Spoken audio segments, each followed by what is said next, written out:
important as the ideas, both technical and philosophical. Cryptocurrency has the potential to empower billions of people to participate in the global economy in a way that resists the manipulation by centralized power. Also, with smart contracts, layer 2 technologies, data pools, NFTs, and of course, integration of artificial intelligence into the whole thing, we have the opportunity to build tools and worlds that transform physical and digital life as we know it, hopefully minimizing the suffering in the world and maximizing the fun. This is the Lex Friedman Podcast, and here is my conversation with Vitalik Buterin. Let's first talk about Shiba Inu, if we can. Also known as Shiba token, code SHIB. For context, Shiba Inu was created in August 2020, modeled off of Dogecoin by the anonymous founder known as Ryoshi. On May 10th this year, it had a market capitalization of over 13 billion. And maybe you can explain this, but in a crazy move, you were given half of SHIB's total supply. You burned, aka destroyed, 90% of it. That's worth $6.7 billion. And you donated 10%. That's worth $1.2 billion at the time to an India COVID-19 relief fund, saying you don't want to be the locus of this much power. This is fascinating. Why and how were you able to walk away from this much money and this much power? So I should probably start by giving some of the backstory around these coins and this concept of giving me coins. So first of all, Shiba Inu, as you said, is this kind of knockoff of Dogecoin, right? And Dogecoin was this initial kind of fun coin that was created back, I think, around 2014 or so. And it was just created by Jackson Palmer and put it out as a joke for a couple of hours, and a community formed around it.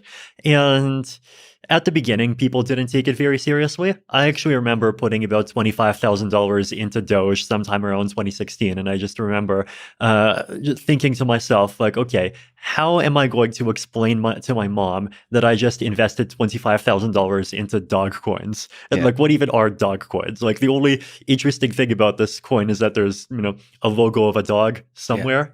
But, of course, that ended up being one of the best investments I've ever made. And it did really well. And then at the end of 2020, Elon Musk, of course, started talking about Dogecoin, and the market cap just shot up to about $50 billion. Actually, and it shot up multiple times, right? Like the first time it went up from about 0.8 cents to about 7 cents. And this just happened all in one day. And I remember this was when I was still in Singapore in the middle of COVID, and I saw that the price just went up by 1,000%, and I was like, oh my God, my Doge is worth a lot. And so I immediately called up some of my friends and told them to drop everything and scramble. And I sold half the Doge, and I got $4.3 million, donated the proceeds to give directly. And a few hours after I did this, the price dropped back down from about 7 cents to 4 cents, right? So I managed to sell the Doge at the top, and I remember just feeling like I was such an amazing trader. But then, of course, the price went up from 4 cents, then to 7, and then 50, and just Doge becoming this big phenomenon where there's even a lot of people that have heard of Doge that have not heard of Ethereum. Is just something even I wasn't predicting, right? And so after that, of course, we have Doge, and then people are thinking, well, if the leading dog token is worth $50 billion, then surely the second largest dog token deserves, at least 7 or 8 billion, right? I feel like that's kind of what the mindset of these Shiba people is. So then, of course, they did this other gimmick, right, where they gave me half the Shiba token supply. They were actually not the first projects to do this. So around the end of 2020, there was this weird project called Teller. It's Tellor. I think they're a Chainlink competitor or something like this. But I remember they just dumped $50,000 worth of their token into my wallet. And then they had their Twitter army just basically run around saying, look at Vitalik's wallet. Vitalik holds Tellers. He's one of us. He's a supporter. And as soon as I discovered this, I just publicly sold the Teller tokens on Uniswap. And this created a bit of a Twitter splat. Now, the Shiba people were more clever. The Shiba people, instead of dumping to that wallet, they dumped to my cold wallet, right? So in like cryptocurrency, right, there's this concept of like cold wallets and hot wallets. Basically, like the thing that actually owns your money is like this 80-digit number called a private key, right? And a hot wallet is when that private key is just stored in memory on your computer, on your phone, really easy to access. Cold wallet means it's either written down on a piece of paper, or it's on a computer that's just never accessed the internet, right? So cold is very inconvenient, but cold is also much more secure, right? Because even if that computer has some like viruses on it, like it's like air gapped, it's not actually going to be able to upload it. So this cold wallet, and like all the money's out of the cold wallet, so it's safe for me to talk about my setup now, right? But it was a laptop that was sitting in Canada, and I also had 2 pieces of paper where I wrote down 2 numbers on those 2 pieces of paper. Mm-hmm. One was with me, one was in Canada, and if you add those 2 numbers together, you get the private key. So because of COVID travel restrictions, and this is this cold wallets in Canada, like it's very difficult for me to actually access it, right? And I'm not sure if they knew this. Maybe they just got lucky. But like basically, they sent a lot of these dog tokens into this wallet where it was very difficult for me to access it. But then I saw these dog tokens, I saw more and more people talking about them, and then at some point I realized that like, hey, these things are worth billions of dollars, and like, there's lots of really good things that you could do with that amount of money, and it would actually be a waste to just like see it go. So I made the decision that like I would actually power through and figure out how to like safely like basically get my private key. I actually had to call up my family, tell them to read out their number off of their piece of paper. I entered that into a fresh laptop that I bought from Target. Then I put in my other number on my piece of paper, added the 2 numbers together on the computer. There's the key. And at the same time, like just scrambled for 2 days, setting up a new wallet where I could move my ETH to safely, like getting people to be multi-sig partners, just like doing all sorts of like stuff that 10 years ago you would expect to just be part of a cyberpunk science fiction novel, but now it's all real. So you're doing this all by yourself, essentially. Most of it by myself. So you have to keep it secret, right? And I needed my family to actually like go and read the number on their piece of paper, and then I in my new multi-sig wallet, like there's other people that are signatories, but I'm obviously not going to reveal any details beyond that. So I did this, right, and I actually managed to get the private key, make the first transaction that would just move all my Ether to the multi-sig wallet so it's safe, and then second put the private key on my main computer, then started like going in and just selling some of the dog tokens and then just like giving them to these different charities.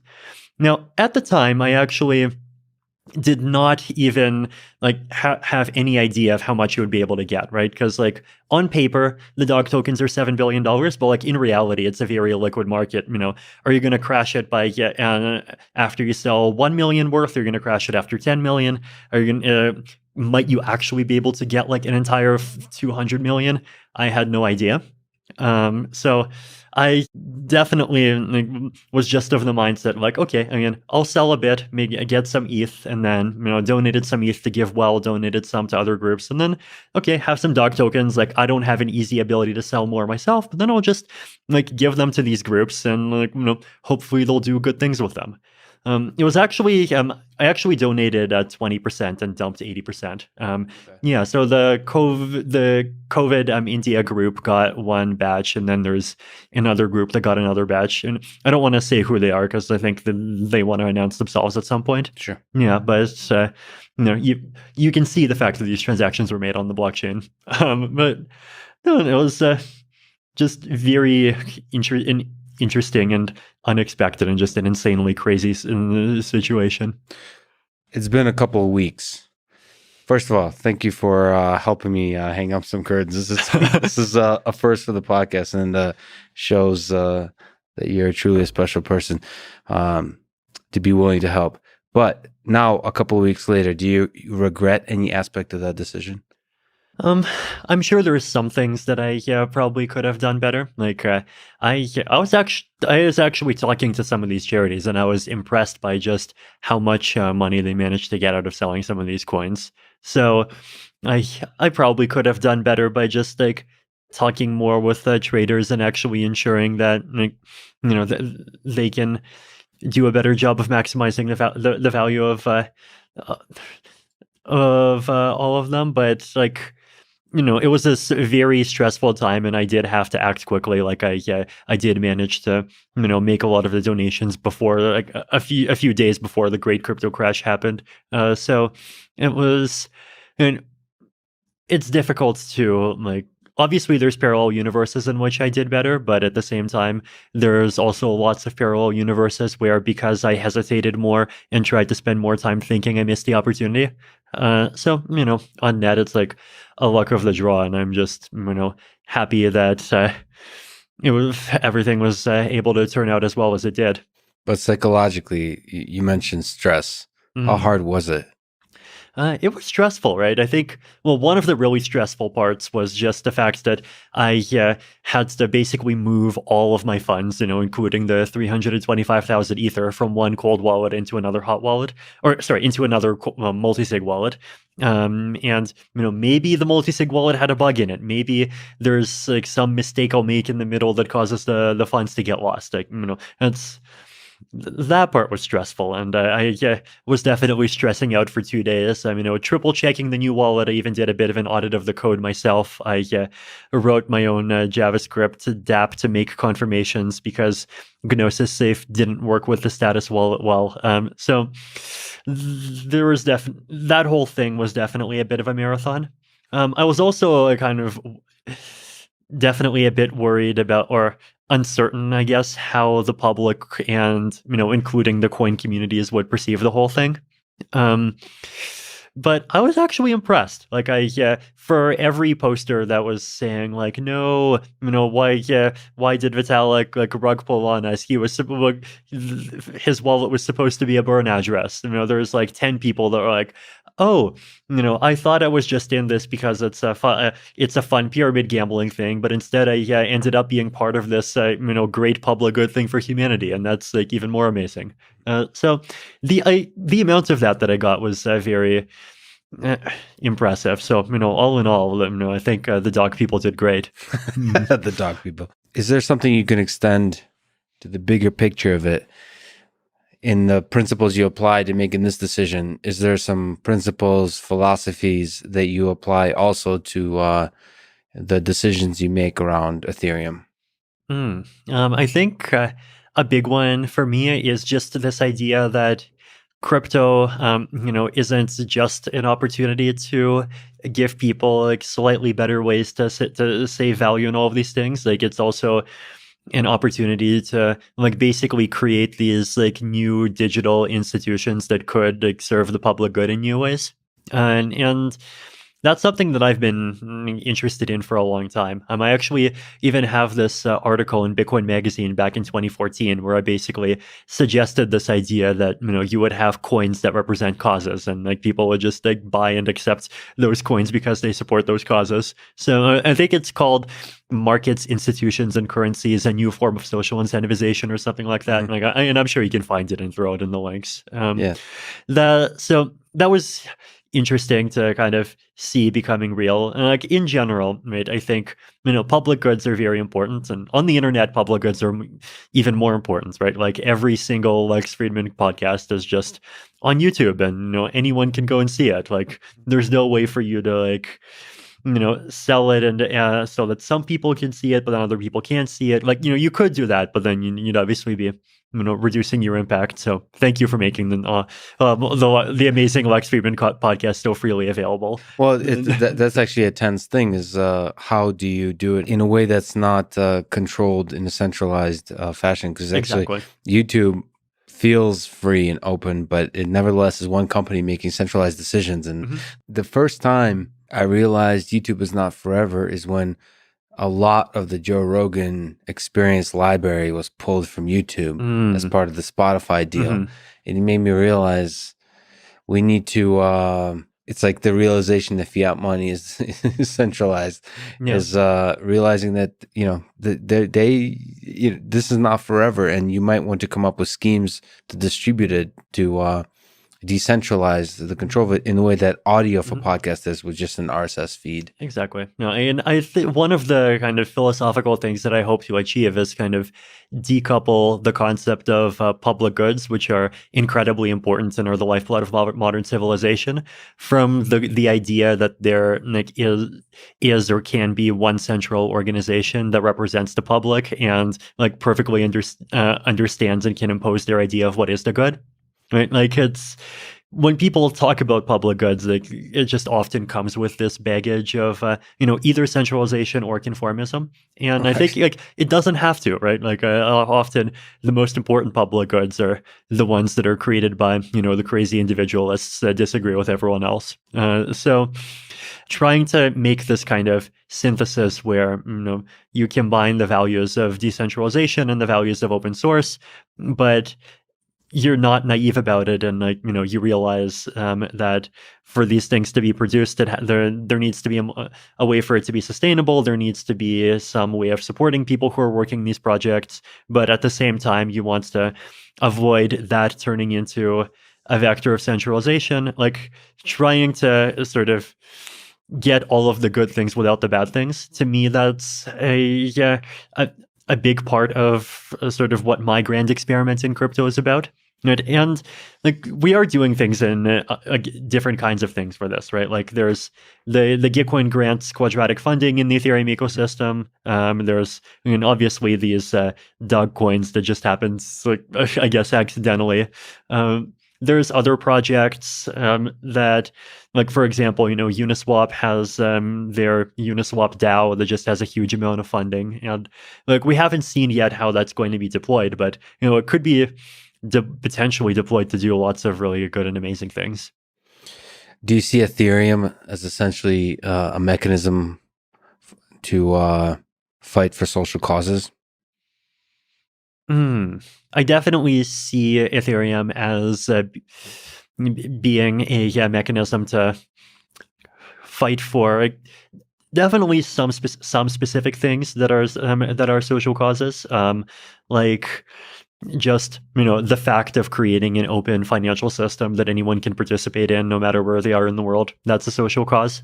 Just giving people the ability to organize and create projects, even if it's 5 people in 5 different countries. And like that kind of inclusiveness, I think that's a social cause, and it's a core crypto value.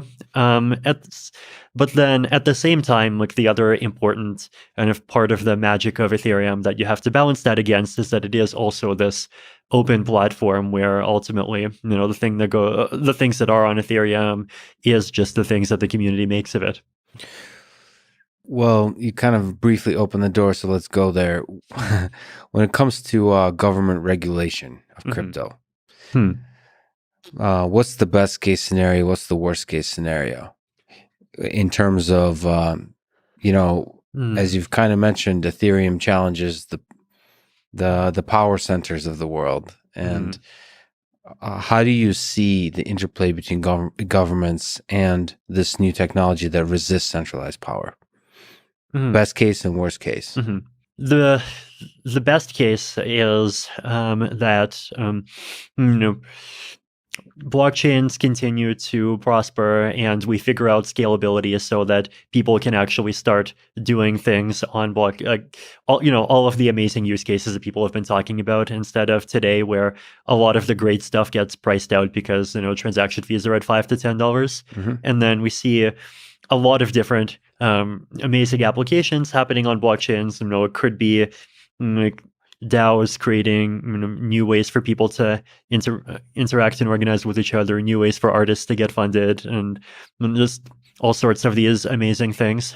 And there's just enough public support and just enough people that see that look, crypto is clearly doing a lot of good things, and there are definitely areas where there's tensions, but there's areas where there's tensions, like there could be some kind of creative and interesting approaches that get figured out, right? Like the concept of corporate taxes, for example, right? Like that would disappear as a revenue stream if theoretically corporations just all get replaced by DAOs. But like maybe there's some other creative way by which DAOs themselves can kind of be have some kind of encoded governance that ensures that they have at least some kind of bias towards serving the global public good. And maybe it does enough of DAOs can do enough of that people are happy with it. And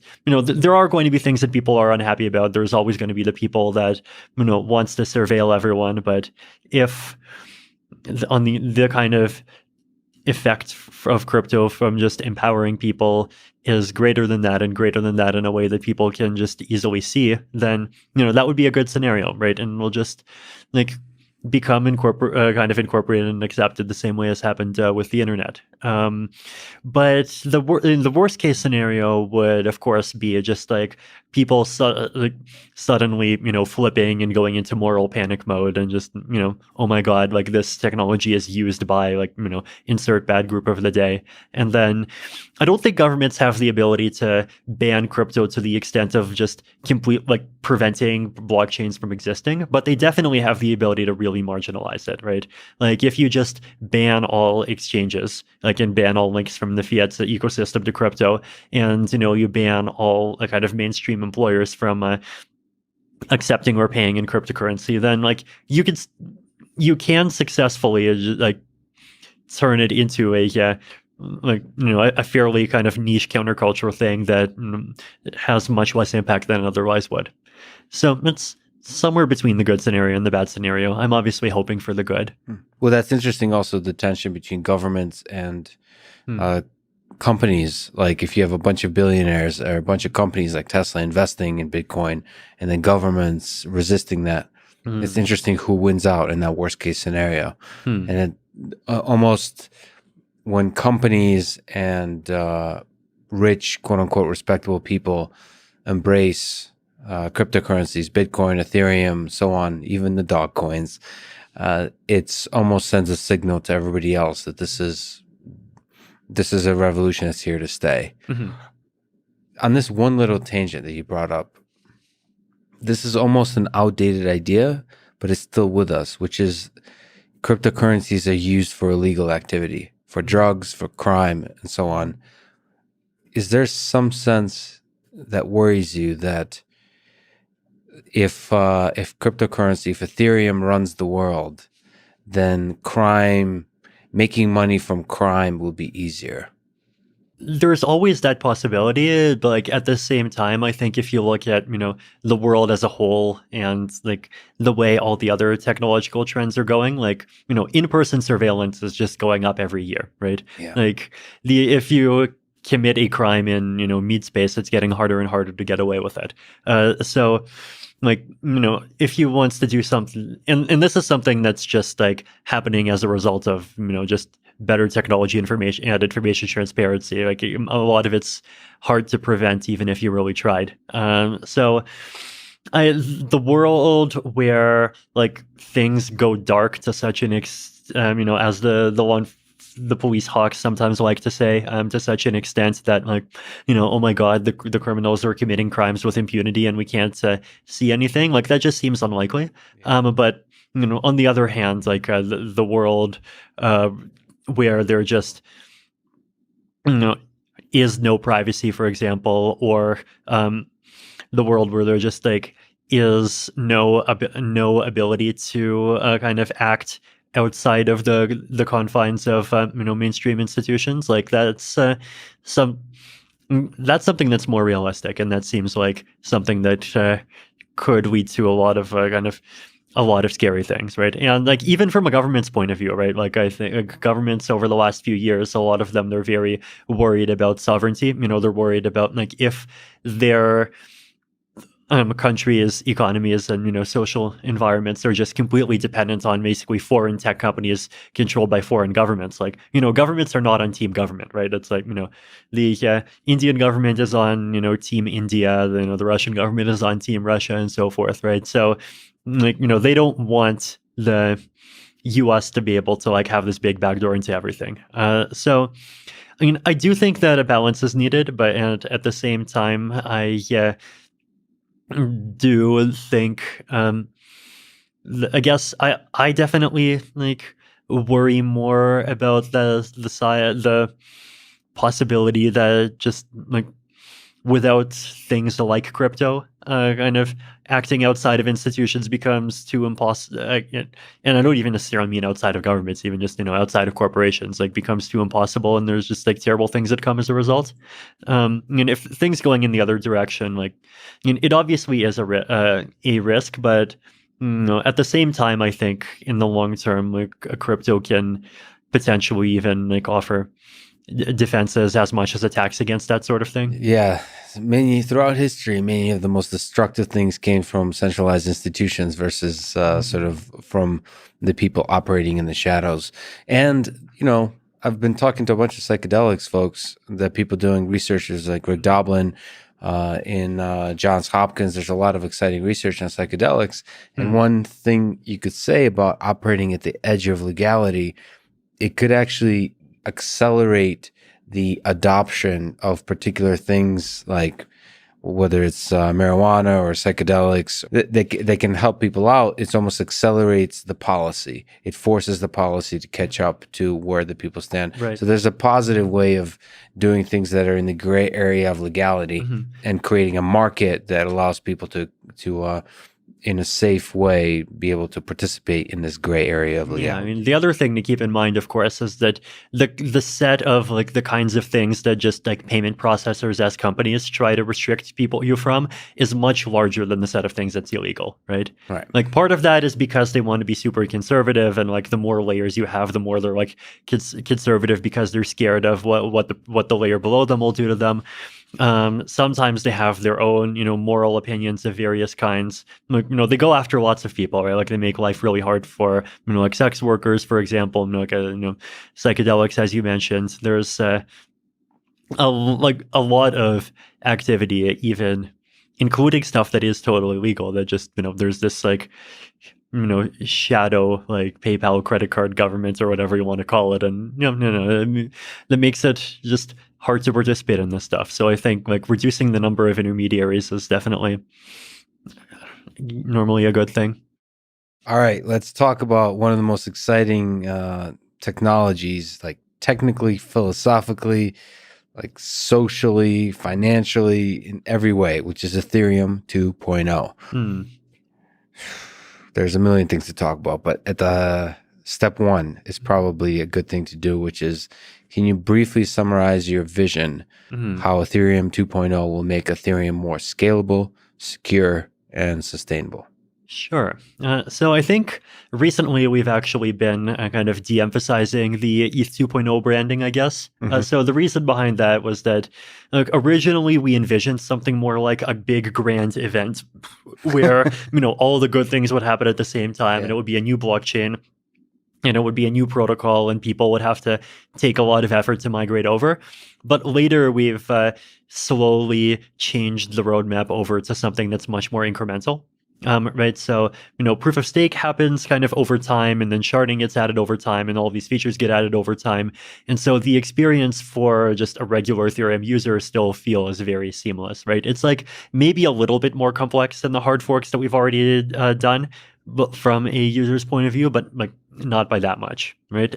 So the big two things that are happening, right? These are what used to be considered the two flagship features of ETH 2.0, and now they're just, the flagship features of the next evolution of Ethereum. Yes. Yeah, as proof of stake and sharding. Right. So proof of stake is a consensus algorithm. It's or consensus mechanism, I should say. It's the difference is that like an algorithm is something that you run by yourself. A mechanism is like it involves like interactions between people, and it could even include incentives and all of that. So a consensus mechanism, so by which nodes in the network agree on, which blocks came in, which transactions came in what order, make sure that once a block gets accepted, it can't get reverted, and all of these things that we expect from a blockchain. So existing blockchains, including Bitcoin, including the Ethereum of today, and including a lot of them, they use proof of work, right?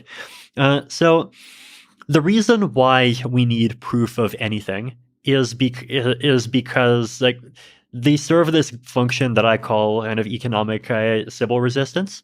So that's obviously, a big word for, especially if you've never heard of Sybils before. But like the basic idea is, right, that you have a network and you have lots of computers that agree on like which block to accept. And sometimes you get, two blocks that get published at the same time, and you just have to agree on an order. So there has to be some kind of voting game. But then the question is, well, in this voting game, who gets a vote? Who gets to participate? Now, you can't say one person, one vote, right? The reason why you cannot say one person, one vote is because you need some kind of like authority or some kind of mechanism to say, who the humans are.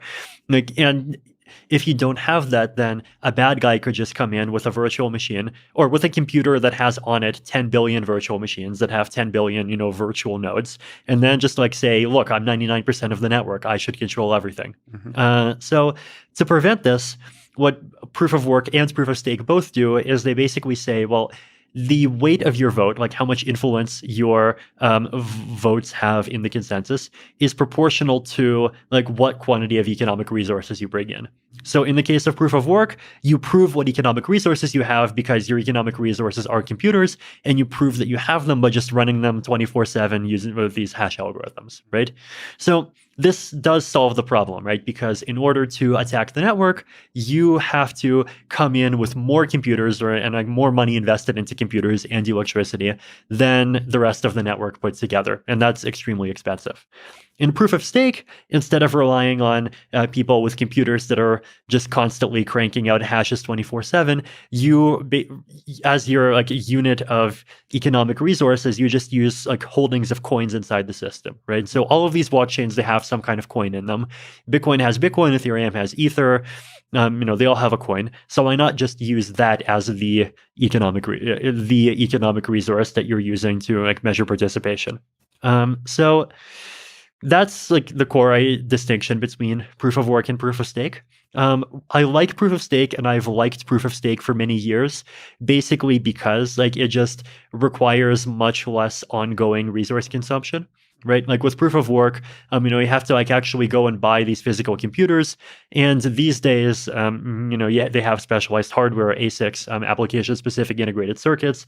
You have to go produce them, and you have to go buy them, and unless you have millions of dollars, you have to buy them from one of these other people who creates them, and those other people often end up taking a huge cut of the profits themselves, and then you have to plug them in. You have to just burn all of this electricity that's just running 24/7. So it consumes a huge amount of energy, right? And and not just energy. It also, just to create the hardware, right? Like people focus a lot on energy, but like actually about half the cost of proof of work mining is the cost of the hardware. So hardware is a very big deal too. And you need this this really big and powerful, like very specialized hardware, the kind that fills up these big warehouses.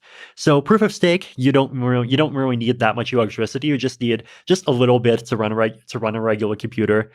You can run proof of stake validators on computers that you already have. So it's just much less resource intensive. And like this is good for a few reasons, right? Like one is, the kind of environmental rationale that, you're not breaking the environment. The second is that you're not taking away electricity and like other resources from other people, right? Like I think just today I saw a story about like Iran wanting to shut down some Bitcoin mining because it was just grabbing up so much electricity that it was, outbidding the nearby towns, and they just didn't have enough. And